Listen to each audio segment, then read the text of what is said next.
This is Eric Rattan of Cannibal Corpse. You are listening to the Scars and Guitars podcast with Andrew McKay Smith. Thank you so very much for tuning in. I do appreciate it. I must let you know we are a global audience of musical appreciators and that you are listening to conversations, my contribution, if you like, to the global hard rock, heavy metal, and even beyond, the community of musical appreciators. You know, that certainly does mean something. And on that note, somebody who does mean something to a lot of people is Udo Dirkschneider. He's a fella, another one, that I never thought it possible to have a chat with, yet here we are. You're on the eve of listening to a conversation between myself and the great man. He's a German legend of heavy metal. If you don't know, he was in the group Accept, who are still going strong, it's fair to say, these days. And he does talk a little bit about his relationship, or non-relationship, probably more to the point, with key members of that group. But go back and check out Metal Heart, Balls to the Wall, Restless and Wild. But they're not actually the reason, the catalyst for this conversation. The catalyst is owed to My Way, released via Atomic Fire. It is Udo Dirkschneider's solo album. So he does projects under the U.D.O name. I think he's even done stuff under the Dirkschneider name, but I don't know whether he's done shit under the Udo Dirkschneider moniker before. Yet here we are, My Way. It's an album of covers, and it's pretty bloody good, I've got to say. Covers albums usually suck. They do. But this one's not too bad at all, because Udo has decided, okay, first and foremost, he surrounded himself with excellent musicians, but then he's picked some pretty cool songs. And one of those songs that I think he's actually improved from the original belongs to Billy Squier. It's a number called The Stroke. It was a huge song here in Australia. I remember it very well from my childhood. I don't know whether it's got the makings of a classic song, but what Udo has done here certainly deserves some praise. So I'll play that tune. If you are listening via the podcast app, you're going to hear that one. If you're watching or listening, either way, via YouTube, we'll cut to the chat right now. Let's go.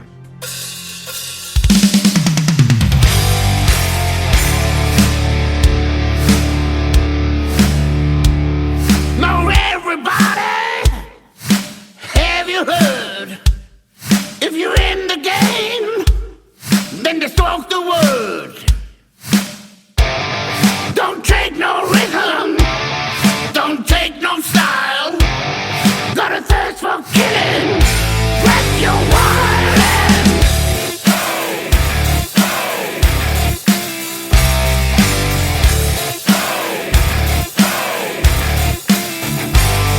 Put your right hand out, give a firm handshake. Talk to me about that one big break.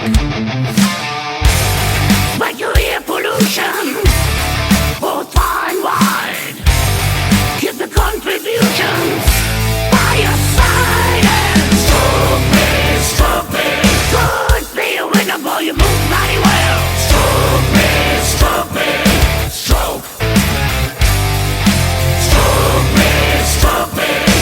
You got your number down. Stroke me. Say you're a winner, but baby, got to sing it now.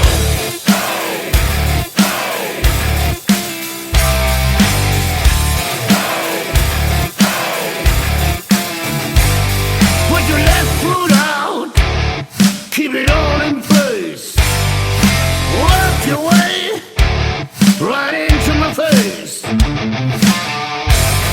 First you try to back me, you make my backbone slide. When you find you've left me, sleep on fire. Stroke me. Give me a reason, this is all night long. Stroke me.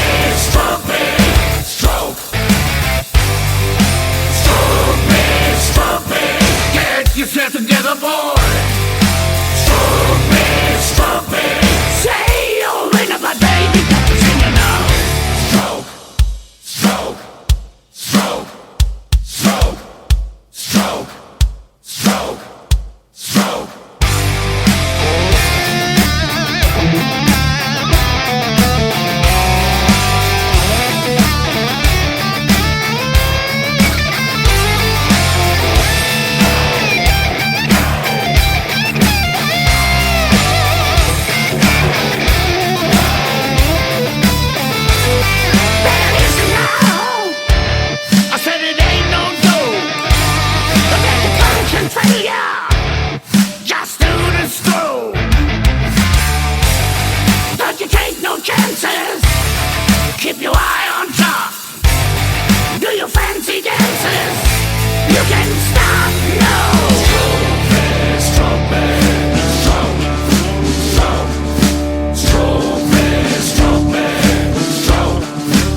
Udo, how are you? Yeah, fine. Thank you very much. Everything good. Nice weather outside and a lot of interviews today. I bet. How have they been going? Have people been focusing on the right thing? In other words, this new album, or have people been wanting to talk about all of the, the non-related stuff, so to speak? Yeah, no problem. Good stuff. Good stuff. Yeah. Well, it's a pleasure to finally talk to you. I first became aware of you way back in the 90s, reading the pages of, remember the magazine Metal Maniacs? The American magazine? Yeah, the American, yeah. Yeah, they rated you very highly, and I was very impressionable back in those days. So I liked a lot of the staff writers then, and I remember diving into some accept stuff and enjoying what I was hearing and noticing the bit of the parallels between what you guys were doing in Germany and our own AC/DC. Yeah, long career. Very long career, which leads us up to this moment in time, because in so many ways you have done it your way. So my way. That's why the album called My Way. I did everything in my way, I think it's good, if you have a direction in your mind, then do it and believe in this, and then I think it works. It works, I'm so long now in this business. That means I had the right direction for myself. So My Way is obviously or is it, I should say, I'll ask the question, is it a reference to Frank, the great Frank Sinatra? The song, we have a song, My Way, on this album. For sure, The song of Frank Sinatra, did the cover version with this song. And then, this song was already existing with my vocals, we had this on the Dirkschneider Live record and the live DVD. And when we were searching for the title of this album, then people around me, they said, why you not call it My Way? You did everything on your way, like you want to do it. And then Ofti said, yeah, it's a good title. But then we said, okay, then we put this song also again on a record. We did just a little remix on the song, and now here we go. It's on the cover album. Yeah. I've listened to the album a couple of times. I love the sound that you've crafted. You've always been a master at finding the right musicians to surround you with in order to deliver the sound that you want to achieve, I believe. So the question that is the most obvious question, I think, is how did you choose the song? So you've already answered why My Way is on there, and that's so we covered that. But you've covered everything from pop to rock to soul and funk, like Tina Turner. How did you choose the songs that you wanted on an album as important as this one? Let's say it was in a way quite easy, all these songs on this album are songs I was listening to as a person, not as a musician, not really like as a person, Udo. And in the end of 60s, 70s, beginning of the 80s, and that was my favorite song I was listening to. And the songs are not influenced me, to make it sound like this or whatever. It's just like songs that are really personal, and that's why it was for me very easy to choose the songs. One that I wasn't expecting to see on there. Most of them, if you're a casual fan or what have you, you go, okay, that the Motorhead song makes sense. Rainbow, The Sweet. Then you've got the tune by Billy Squier. Okay, The Stroke, and you actually improve that song, to be quite frank with you. It's a pretty good song, but it's a bit middling in parts. You've given it some rock and roll energy that it didn't quite have before. So why did you pick that particular number? Yeah, there was also a song I really like, when I heard the song for the first time. And that was also a song I would love to do, It's like the whole groove and all of that. And also, when we started working on this album, the very, very important thing for me was that I could put my own stamp on there, my own character on there, And of course, we was making different arrangements, make the songs a little bit more straightforward, more heavy, And that it fits together with my voice, and I think the result, I'm really happy, that we had good people around. I had good people around me. They knew how my range of the voice is, blah blah blah. So yeah, and in the end, it works. For example, Painted Black of Rolling Stones is in a way a completely different arrangement, but it's still Painted Black. But it fits together now with my voice. So that's things I really like.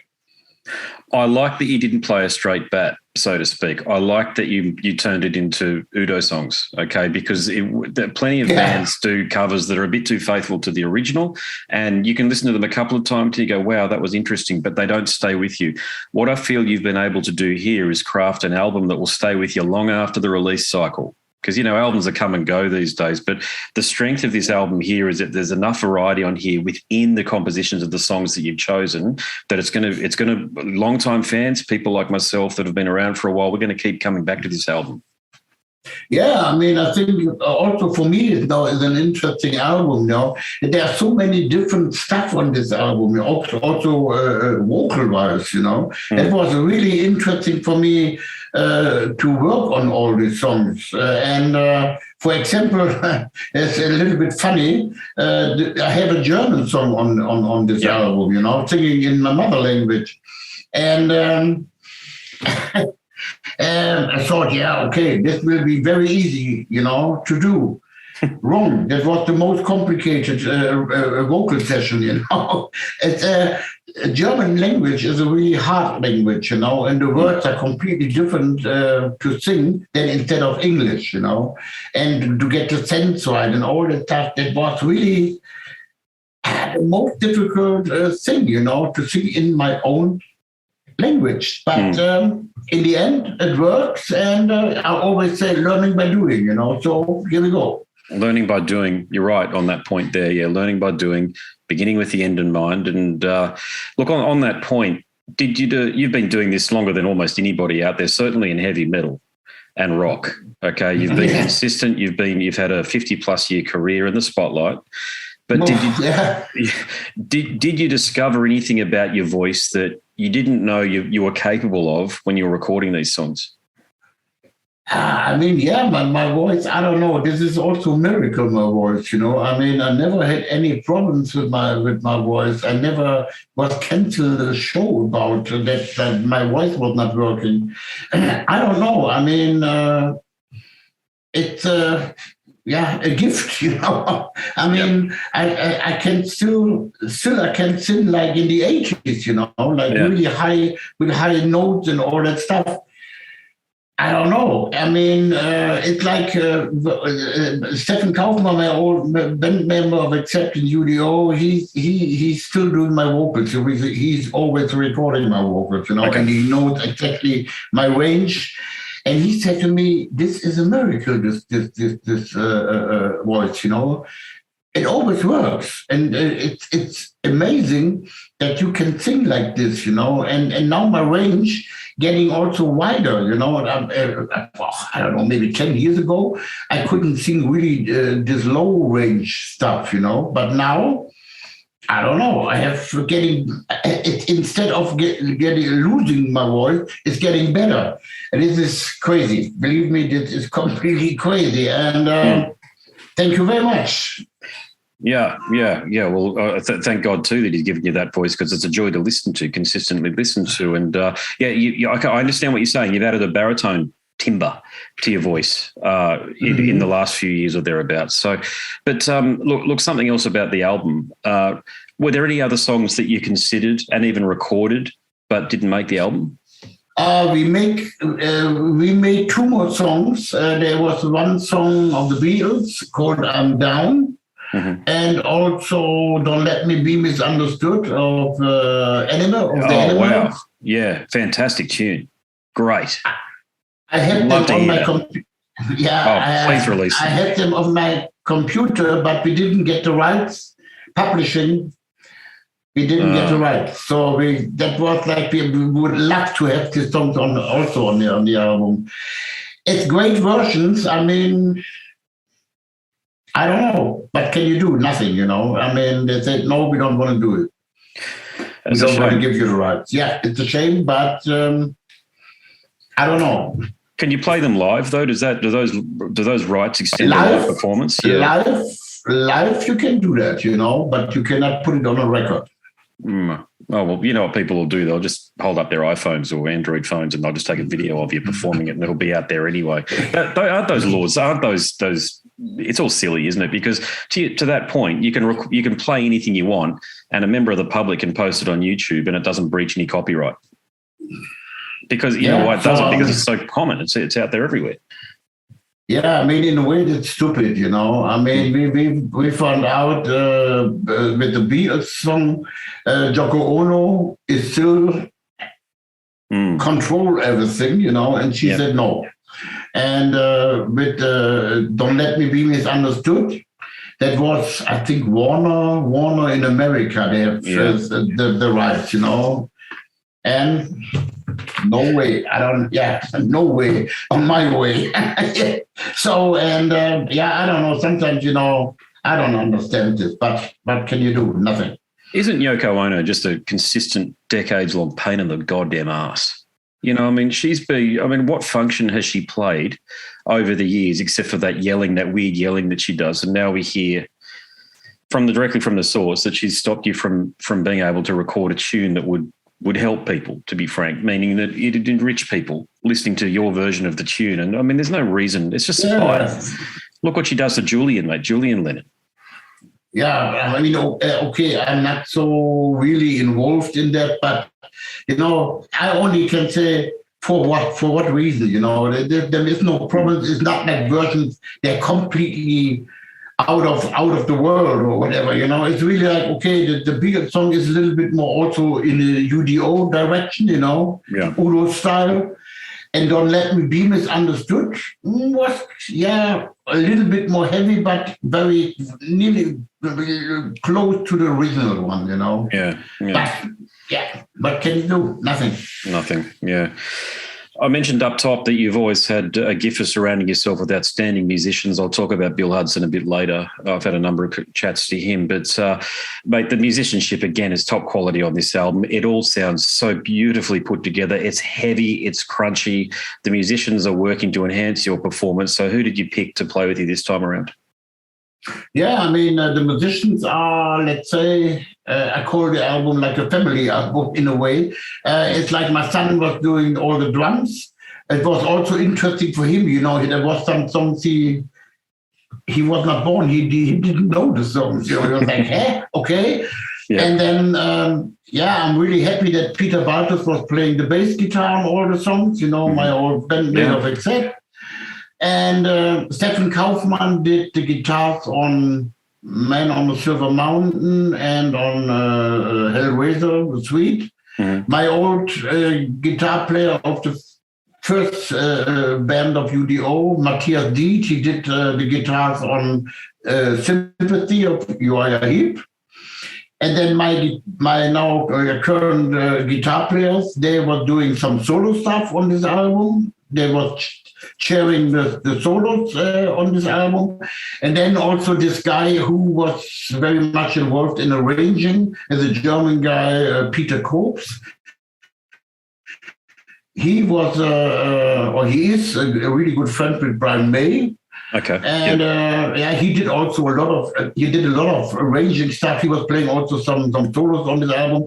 And then he was sending Viva Rock You, for example, also, he was sending the version of Viva Rock You, what we did to Brian May. And Brian May said, thank God, a different version, the fast version, in a different way. And what a he legend. said, and then he said, say hello to Udo, well done, great mate, That was for me like, okay, thank you very much. And, I mean, Brian May is not like, it's a different, the different thing, And, that was really interesting for me to hear that. And, I mean, what can I say? I'm really happy with this album. It turns out like I thought, and definitely it's like, I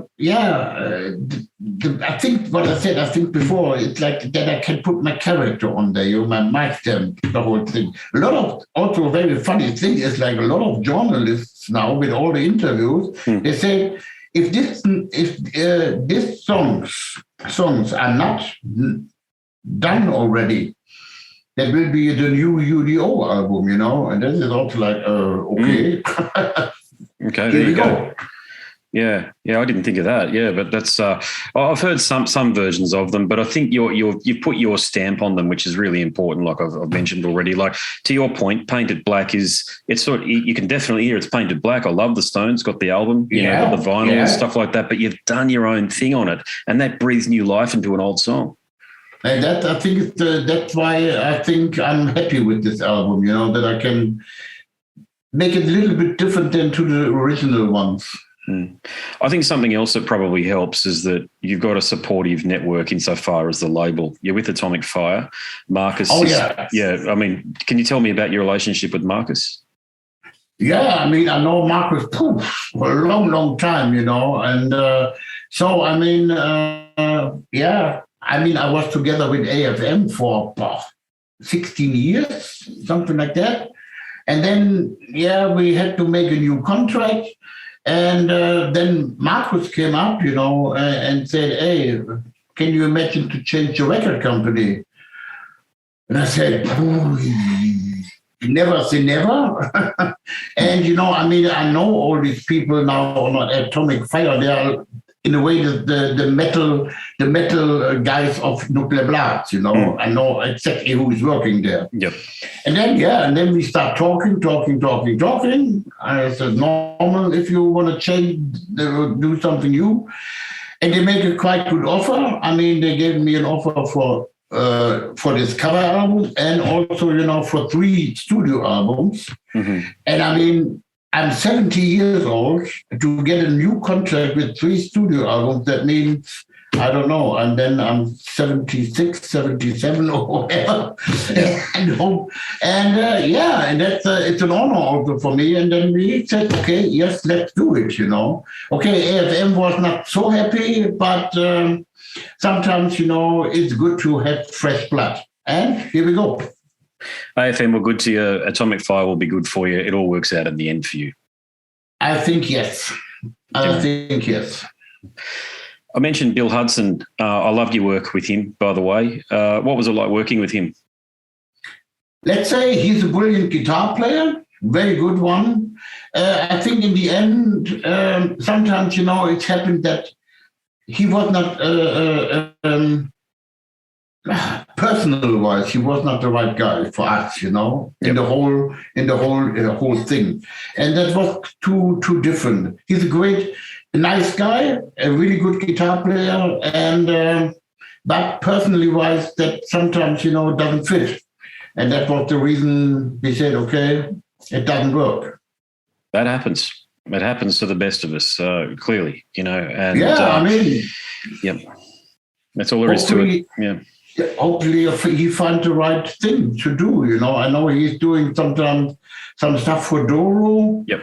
And he's doing his own project, North Tales, I think that's the name. Yeah, he's doing good stuff, And I wish him all the best. Hopefully he finds his own direction, He's not short of a gig and you're not short of suitors for the guitar role in your band.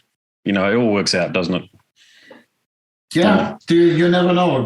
I mean, I was always not really lucky with the second guitar player, Always, there was some problems.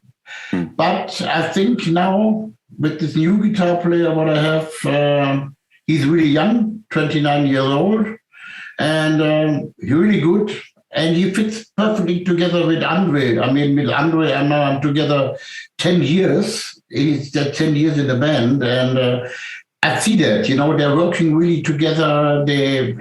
As a person, that it worked. Also, as a person, I have a good relationship with him. My son has a good relationship. And also the bass player now, the new bass player that we have, he also fits perfectly in the band. I think at the moment, I'm really happy with the lineup what I have. And as it sounds like it. based on the quality of the album there too. So that's awesome. Now, I'll broaden things a bit. Which aspect of your career are you most satisfied with?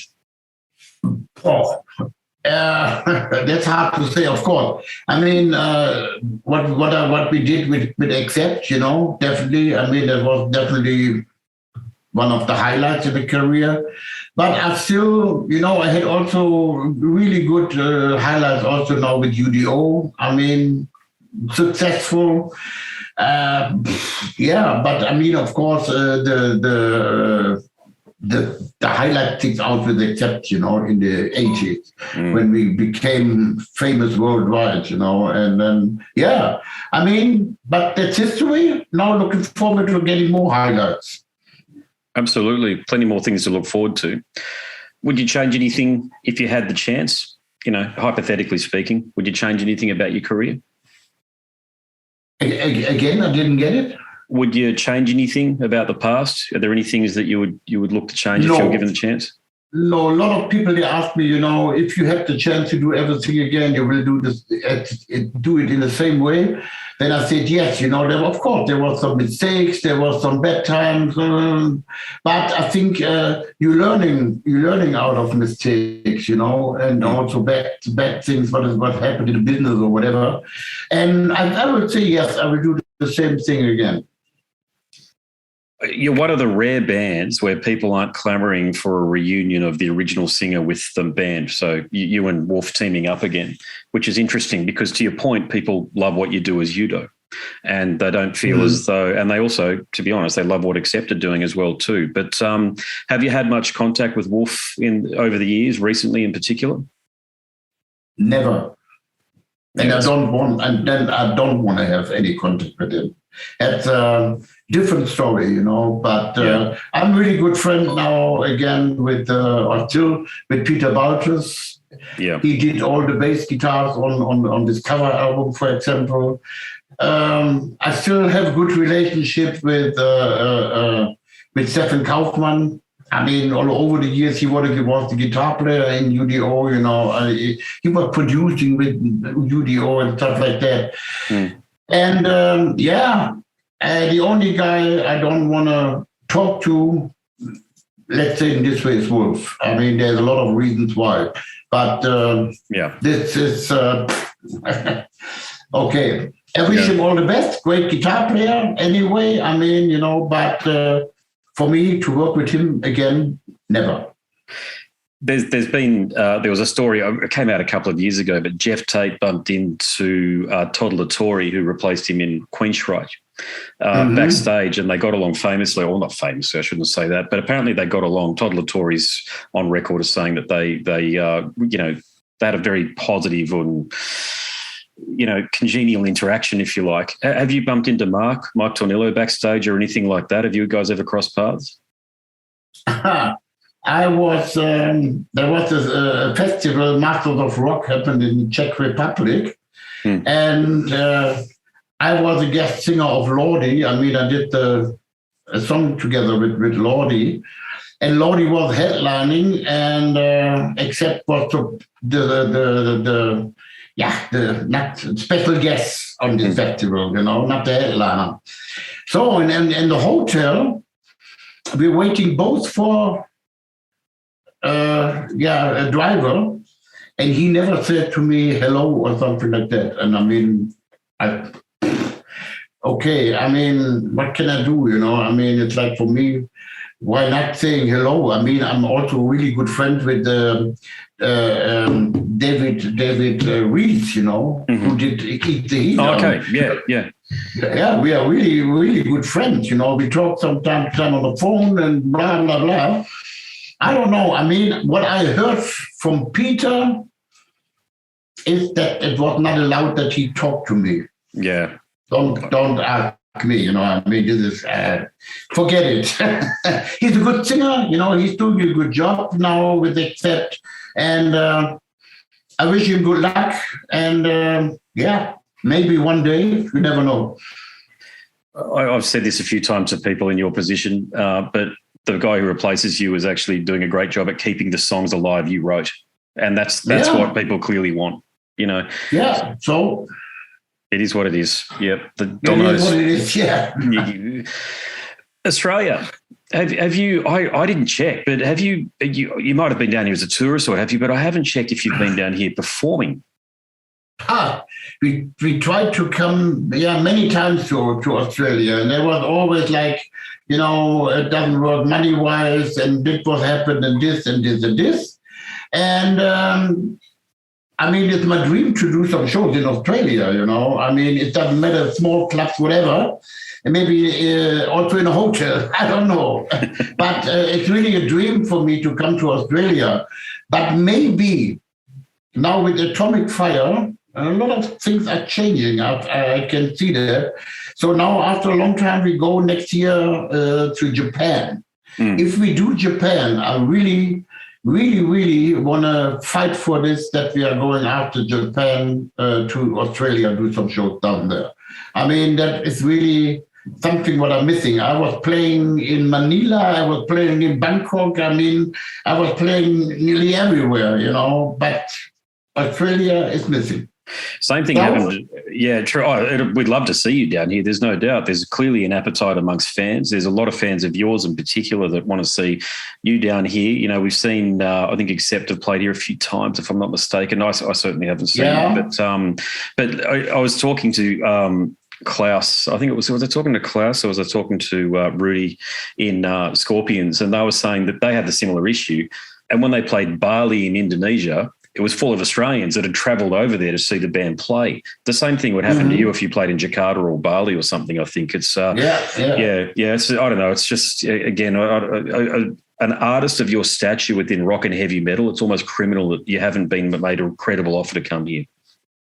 Yeah. So we do our best. I will really fight for this, and hopefully one day we make it to Australia.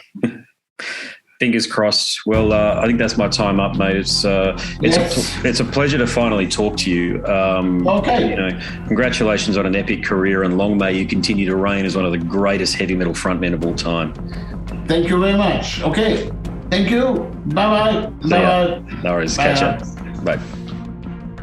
Well, that was him, ladies and gents. Udo Dirkschneider, the German legend, one of the all-time great heavy metal frontmen and voices. If you enjoyed that chat, there are plenty more just like it over at scarsandguitars.com. My book is out right now. Thank you so much for the support that I've received from people who have purchased both, in some cases, the physical copy and the digital edition. That moves me a little bit, I must say. So that's it for another instalment of Scars and Guitars. My name is Andrew Mackay-Smith, and until next time, it is a very goodbye for now. This is Eric Rattan of Cannibal Corpse. You are listening to the Scars and Guitars podcast with Andrew Mackay-Smith. I've been the host of the Scars and Guitars podcast since 2017. The first musician I interviewed for the show was David Vincent from Morbid Angel, and things have just snowballed from there. In all, I've posted almost 650 podcast episodes featuring conversations with many of the leading lights of rock, heavy metal, and beyond.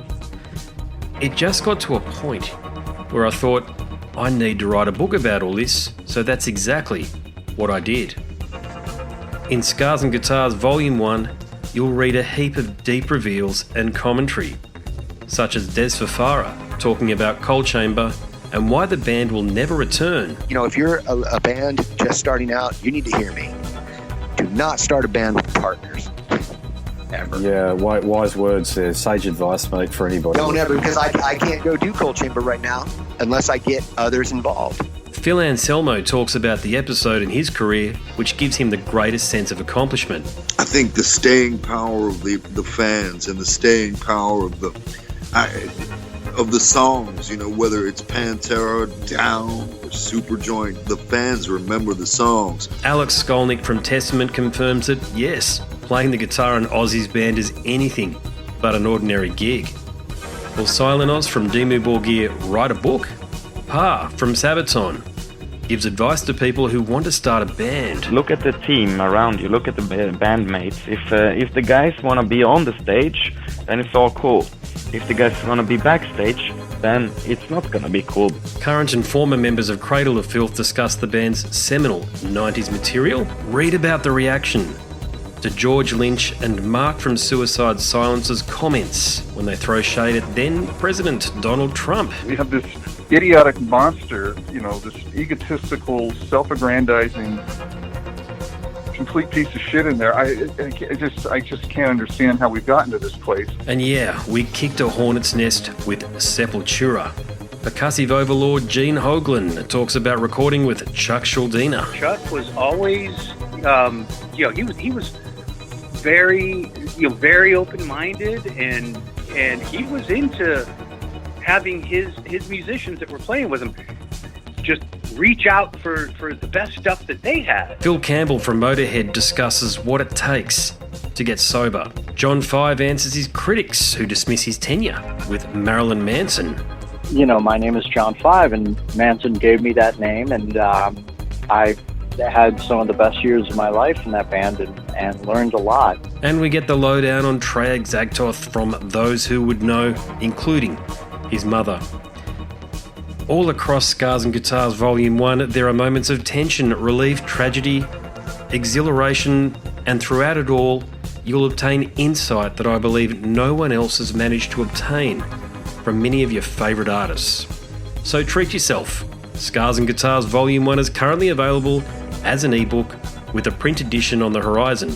Follow the links attached and download a sample. I'm sure you'll be compelled to read the whole book.